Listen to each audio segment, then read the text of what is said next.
l'imagerie populaire, le serviteur de Dieu est considéré comme quelqu'un de sans valeur et mal intentionné. Il est souvent traité sans aucune révérence. Or, à 2 reprises, l'Épître aux Hébreux nous demande d'avoir une attitude positive à l'égard de nos conducteurs spirituels. Les respecter et s'occuper d'eux, c'est être béni de Dieu lui-même. Alors, à quel inconvénient s'expose ce qui manque du respect aux serviteurs de Dieu? Le révérend Francis est notre invité pour en parler. Pasteur Francis, bonjour. Pour commencer, qu'est-ce qui est serviteur de Dieu? Un serviteur de Dieu est un ministre du Seigneur. On dit aussi un ministre de l'Évangile. On dit également un oint de l'Éternel. C'est un homme, un frère qui a été appelé parmi les frères pour servir le Seigneur au milieu d'eux. Alors, comment identifier un serviteur de Dieu? Car tous se réclament en être un. Un serviteur de Dieu a la particularité d'avoir en lui une vocation, c'est-à-dire un appel. Et cet appel se trouve être consigné dans Ephésiens chapitre 4, verset 11, où Dieu a donc assigné aux serviteurs de Dieu des places, des rôles, des fonctions. Il y en a qui sont apôtres, il y en a qui sont prophètes, il y en a qui sont évangélistes, il y en a qui sont pasteurs, il y en a qui sont docteurs. Et chaque rôle a sa place dans le corps de Christ et chaque rôle a sa place dans l'édification du peuple de Dieu. Ainsi, selon le rôle que chacun a reçu de la part du Seigneur, il a reçu de Dieu un appel, une formation et un mandat pour exercer ce travail-là, pour le Seigneur. Maintenant, comment on va faire pour le découvrir sur le terrain? L'adage dit que chaque arbre se reconnaît par ses fruits. Et donc c'est sur le terrain, dans l'exercice de son activité, que vous allez remarquer qu'il est appelé de Dieu ou il ne l'est pas. Parce que si c'est vraiment Dieu qui l'a appelé, eh bien Dieu sera derrière lui pour confirmer ce qu'il fera, pour appuyer le travail qu'il aura donc à accomplir. Mais si ce n'est pas Dieu, et alors là, c'est la dénomination qui l'appuiera. Alors, qui dit serviteur de Dieu diffère forcément en Éphésiens 4? Un serviteur de Dieu n'est pas forcément un Éphésiens 4. Mais un Éphésiens 4 est forcément un serviteur de Dieu. Pourquoi? Parce qu'un serviteur de Dieu peut être également quelqu'un qui a tout simplement reçu le don de parler en langue. C'est un serviteur de Dieu. Quelqu'un qui a reçu le don de chanter, c'est un serviteur de Dieu. Quelqu'un qui a reçu le don... enfin, tout chrétien, pour commencer, est un serviteur de Dieu. C'est pourquoi dans la prophétie... Il a un don ou pas, c'est un serviteur de Dieu. Il a un don. Tous les chrétiens ont des dons. Chaque chrétien a un don. C'est pourquoi dans la prophétie de Joël, chapitre 2, au verset 28, il est écrit que Dieu devait répandre son esprit sur ses serviteurs et sur ses servantes dans les derniers jours. Pourquoi on a généralisé de cette façon? Parce que tous les chrétiens sont serviteurs du Dieu très haut. Maintenant, il y en a qui ont reçu le rôle, la fonction, le travail d'exercer le ministère de la parole au sein de l'assemblée, au milieu de tous, pour l'édification de tous les autres, peu importe leur don. Est-ce que ceux-là sont au-dessus des autres serviteurs de Dieu? On va dire oui, ils sont au-dessus parce que leurs appels sont plus élevés que les autres appels. Et ces appels-là, des serviteurs de Dieu qui sont placés dans Ephésiens 4, 11, on ne le devient pas, on ne le demande même pas à Dieu, c'est des prédestinations. Vous naissez avec.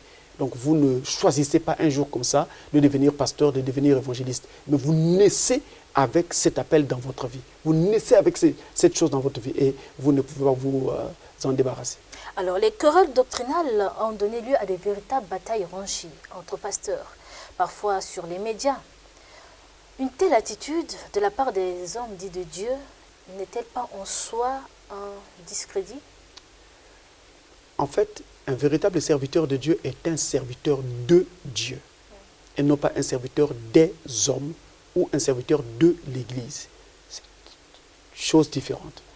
Un serviteur de Dieu sert Dieu. Un serviteur de Dieu est comme un ouvrier et qui a un patron au-dessus de lui. Son patron est un seul. C'est le Seigneur, c'est Dieu. Donc, il dépend de Dieu. Ce n'est même pas son évêque, hein? Non, il dépend de Dieu et il reçoit ses ordres de Dieu.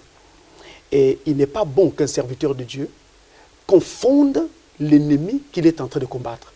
Si un serviteur de Dieu confond l'ennemi, soit il a un problème de vision, soit il n'est pas un serviteur de Dieu, ou alors il n'est jamais né de nouveau. Parce que nous devons savoir exactement quel est l'ennemi que nous combattons. Si je dis ça, parce que au moment où Dieu envoie quelqu'un dans le ministère, il lui donne un plan.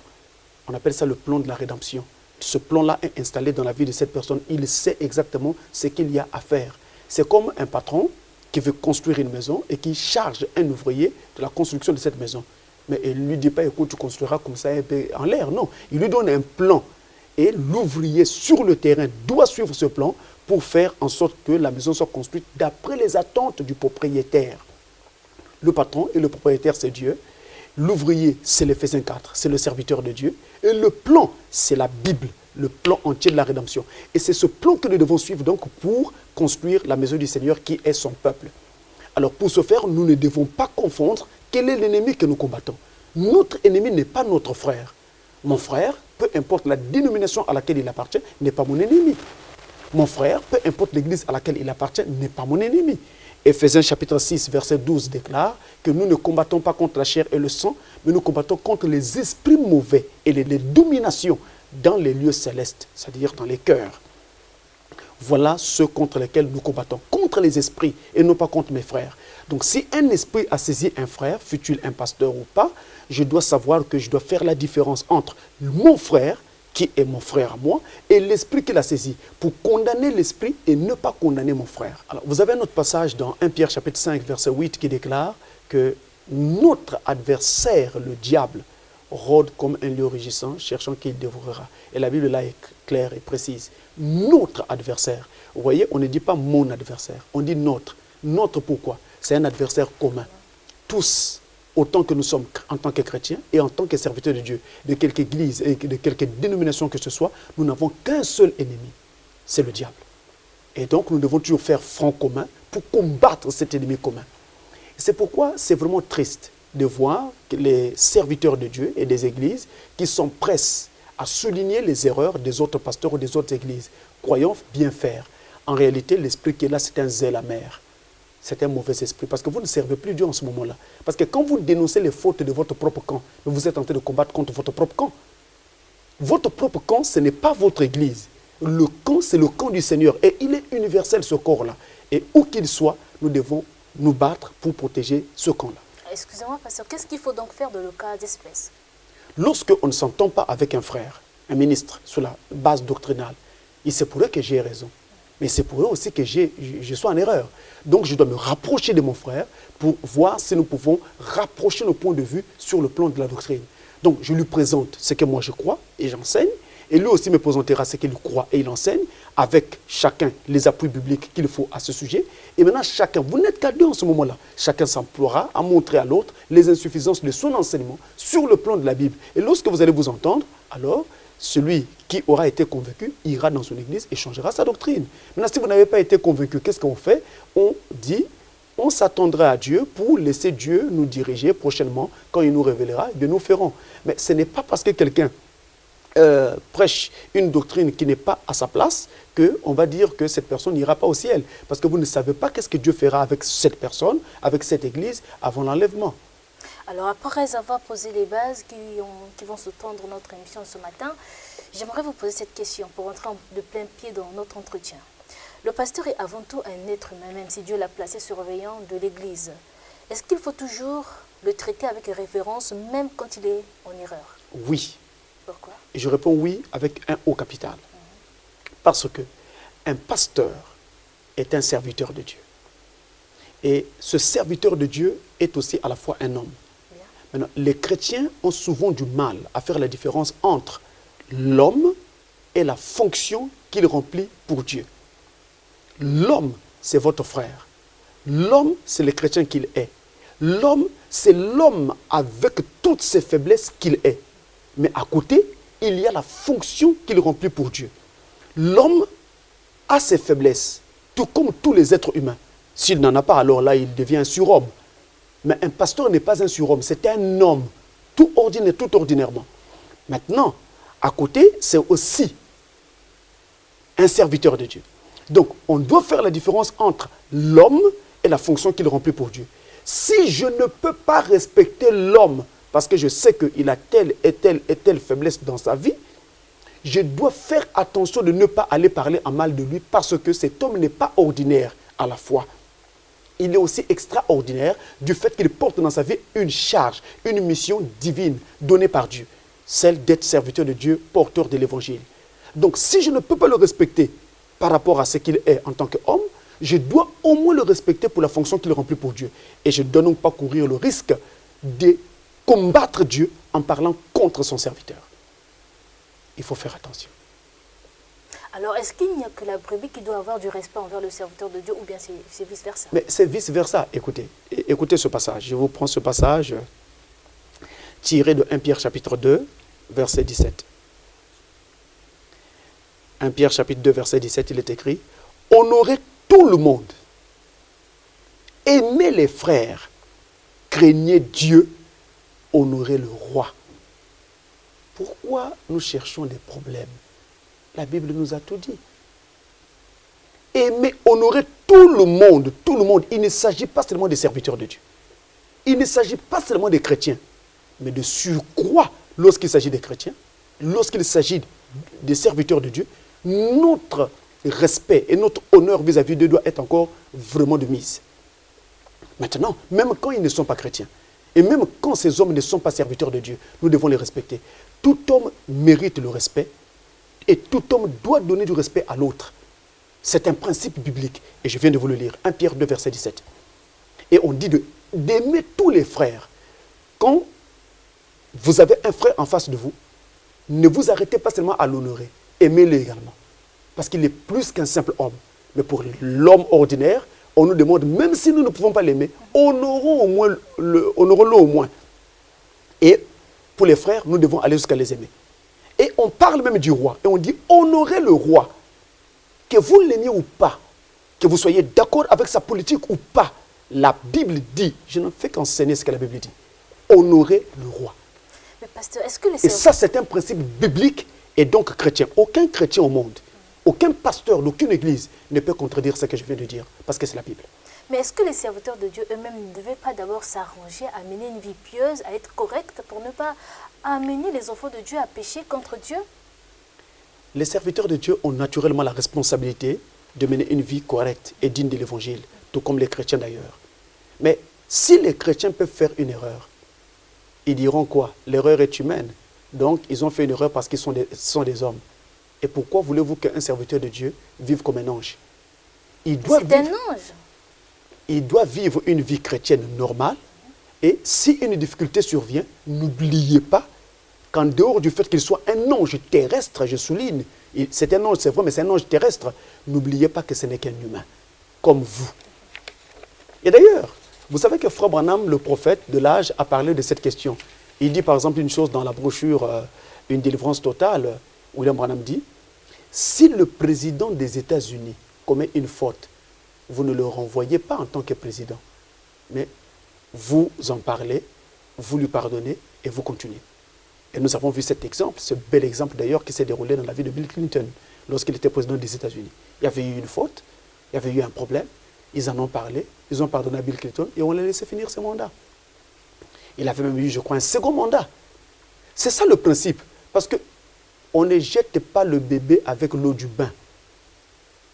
Et l'adage encore dit que les changements, même les plus souhaités, ont toujours leur mélancolie, ont toujours leur tristesse. Vous ne pouvez pas arriver à avoir un homme qui soit comme un lys de la vallée. Ça n'existe pas. Parce que même en parole, il peut broncher. Même en pensée, il peut broncher. Mais s'il bronche en pensée, vous ne le saurez pas. S'il bronche en parole, vous ne le saurez pas. Mais pourtant, il a bronché. Et pour Dieu, il a bronché. Pour Dieu, il a péché. Pour Dieu, tout péché est un péché. Donc, nous devons prendre les choses dans leur ensemble. Et ne pas oublier qu'un serviteur de Dieu est serviteur de Dieu. Il se doit de prêcher un évangile correct, fidèle à la Bible. Il se doit de mener une vie digne de l'évangile. Et je le souligne. Mais n'oubliez pas aussi que c'est un homme. Et vous ne pouvez pas faire de lui un surhomme. William Branham, qui était notre prophète, il est arrivé dans sa vie des failles. Personne dans le message ne peut ici aujourd'hui disculper William Branham pour dire qu'il n'avait pas menti au juge lorsqu'il y avait cette affaire d'impôt pour laquelle il était vraiment harcelé. Il a menti au juge. C'est arrivé. Et nous pourrons comme ça aller et citer d'autres faits qui se sont déroulés dans la vie de Frère Branham, mais qui n'étaient pas corrects. Mais et pourtant, ça ne veut pas dire que Frère Branham n'était pas un homme de Dieu. Ça veut tout simplement dire qu'il était humain. Alors aujourd'hui, plusieurs scandales ont considérablement entaché la notoriété des serviteurs de Dieu. Vous pensez que vous méritez toujours du respect? Les serviteurs de Dieu méritent toujours le respect. Je venais de dire que si vous ne pouvez pas respecter l'homme pour ce qu'il est, eh bien, respectez-le pour ce qu'il fait pour Dieu. Si vous ne pouvez pas respecter l'homme parce qu'il a commis telle ou telle faute, mais respectez au moins la fonction qu'il remplit pour Dieu. C'est pourquoi d'ailleurs, il est écrit, ne touchez pas à mes oins. Alors pour terminer, à quelles conséquences s'exposent ceux qui vilipendent les serviteurs de Dieu? D'ailleurs, commençons par dire que c'est une attitude qui n'est pas chrétienne. L'attitude chrétienne consiste à cacher tout ce qu'on sait de mal de notre frère. Frère Branham dit, si vous connaissez 85% de mal d'un frère et vous ne savez que 15% de bien dans sa vie, il dit alors parlez des 15% de bien, mettez les 85% aux oubliettes. C'est le principe chrétien de base. On ne parle pas du mal des autres. Nous sommes dans un même combat, nous sommes dans un même camp et nous avons un même ennemi, alors on ne parle pas du mal des autres. Voilà le premier principe chrétien. Ensuite, les serviteurs de Dieu servent Dieu. Et Dieu dit dans 1 Chronique chapitre 16, verset 22, ne touchez pas à mes oins. Et dans Somme, le livre des Sommes, au chapitre 105 et au verset 15, Dieu répète la même chose. Il revient sur cette déclaration. En d'autres termes, si vous touchez à un oint de Dieu, vous touchez à Dieu lui-même. C'est pourquoi il y avait eu des petits enfants qui étaient en train de courir après le prophète de Dieu, Élisée, et qui criaient sur lui, chauve, parce que Élisée était chauve. Exactement. Mais Élisée n'avait rien fait de mal. Élisée n'avait pas commis adultère. Élisée n'avait pas volé quelque part.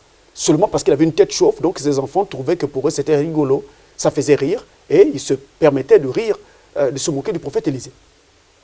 Mais ce que ces enfants faisaient, ils traduisaient ce que leurs parents faisaient à la maison. C'est-à-dire que, de coutume, les parents manquaient de respect vis-à-vis des serviteurs de Dieu devant ses enfants. C'est pourquoi ces enfants pouvaient se permettre de faire une telle chose quand ils pouvaient croiser le prophète Élisée. Mais Dieu n'a pas dit que parce que c'était des enfants, il devait avoir pitié d'eux. La règle s'est appliquée. Il avait dit ne touchez pas à mes oins. Ces enfants-là, quand ils ont crié sur Élisée, Dieu a envoyé un ours qui est sorti de la brousse et qui a dévoré tous les enfants, 42 enfants dévorés, parce qu'ils avaient manqué de respect aux serviteurs de Dieu. Vous vous rappellerez également de David, qui avait été établi serviteur de Dieu par Dieu lui-même. David était roi, mais il était aussi prophète. À ça, les gens n'ont pas souvent remarqué ça. David avait aussi rang de prophète, c'est écrit dans la Bible. Mais lorsque Shimei s'est permis de jurer David, parce que Absalom s'était permis de chasser David de son trône, qu'est-ce qui s'est passé? Shimei a eu la tête coupée. Il est mort. Le serviteur de David, David voulait le tuer. David dit non, ne le fais pas. C'est Dieu lui-même qui a permis qu'il puisse nous injurier de cette façon. Mais quand Dieu a ramené David au trône, comme pour montrer que j'avais donné ce trône à David et non pas à quelqu'un d'autre, alors Shimei a eu la tête coupée. Il n'aurait pas eu la tête coupée s'il avait eu un peu de respect et de déférence pour l'homme de Dieu qui était David. Et je parlerai par exemple de l'histoire de Jésus de Nazareth, qui a coûté très cher à tout le peuple d'Israël. Jésus était prophète de Dieu. Il n'était pas qu'un simple prophète, il était Dieu le prophète. Et quand Israël a manqué de respect pour Jésus, et l'a mené jusqu'à être pendu sur le bois, Israël s'est retrouvé dans la diaspora, avec toutes les conséquences que nous savons. L'Holocauste, la Shoah, les chambres à gaz, et les travaux forcés, et tout ce qu'ils ont connu. Parce qu'ils avaient manqué de respect pour un homme, un serviteur de Dieu. Et une fois, quelqu'un est venu me voir pour me dire, pasteur, il y a un monsieur qui veut te voir. Pourquoi? Il dit non, ce monsieur se trouve aujourd'hui à l'hôpital, malade, très malade. La médecine ne pouvait plus rien pour lui. Le problème c'était quoi? Quand il a croisé une maman, il a dit à cette maman, fais-moi tout pour voir pasteur Francis. J'avais parlé contre lui. C'est pourquoi je me retrouve dans cet état. Faites très attention. Un homme de Dieu n'est pas un homme tout à fait ordinaire. Peu importe ce que vous pensez qu'il soit ou qu'il ait fait, ce n'est pas un homme ordinaire. Si c'est un homme de Dieu, alors Dieu le considère toujours comme tel. Rappelez-vous de Moïse. Il avait pris une femme étrangère. La loi apportée par Moïse lui-même interdisait à tout juif de prendre une femme étrangère. Lui, Moïse, bafoue sa propre loi et prend une femme éthiopienne. Sa sœur Myriam se moque de lui. Et Myriam n'avait pas tort. Parce que ce que Myriam disait, c'était quoi? C'était la parole. Myriam disait, non Moïse, tu n'avais pas le droit. La parole ne dit pas ça. Toi Moïse qui nous enseigne, comment tu peux faire ça? Myriam avait raison sur la lettre, sur le papier.